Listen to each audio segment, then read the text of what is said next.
મિત્રો, નવરાત્રિ માટે બે કથાઓ પ્રચલિત છે. એક કથા અનુસાર મહિષાસુર નામના રાક્ષસનો ખૂબ જ ત્રાસ વધી ગયો હતો. મહિષાસુરે દેવો ઉપર વિજય પ્રાપ્ત કરી સ્વર્ગલોકનો માલિક બની ગયો હતો.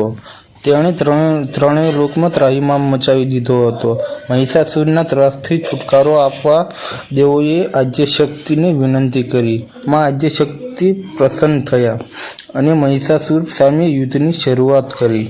મહિષાસુર અને જગદંબા માનો 9 દિવસ સુધી મહાસંગ્રામ ચાલ્યો અને 9મે દિવસે જગદંબાએ મહિષાસુરનું વધ કર્યું અને માં મહિષાસુર મર્દની કહેવાણા. મહિષાસુરને મારવા માટે 9 દિવસ યુદ્ધ ચાલ્યું.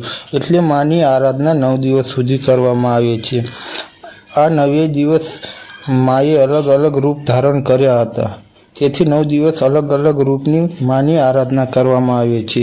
બીજી કથા અનુસાર જ્યારે પ્રભુ શ્રી રામને રાવણ પર વિજય પ્રાપ્ત કરવો હતો ત્યારે 9 દિવસ સુધી પ્રભુ શ્રી રામે માતાજીની આરાધના કરી.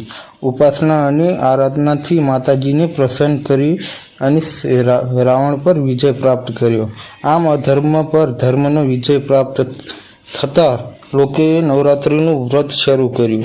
નવરાત્રિમાં માતાની પૂજા આરાધના થાય છે. બધા ભક્તો માના ગરબા ગાય છે. 9 દિવસ સુધી માની ઉપાસના કરવાથી આપણે માનવ કહેવાઈએ છીએ. તો મિત્રો, આ હતું નવરાત્રિ ઉજવવા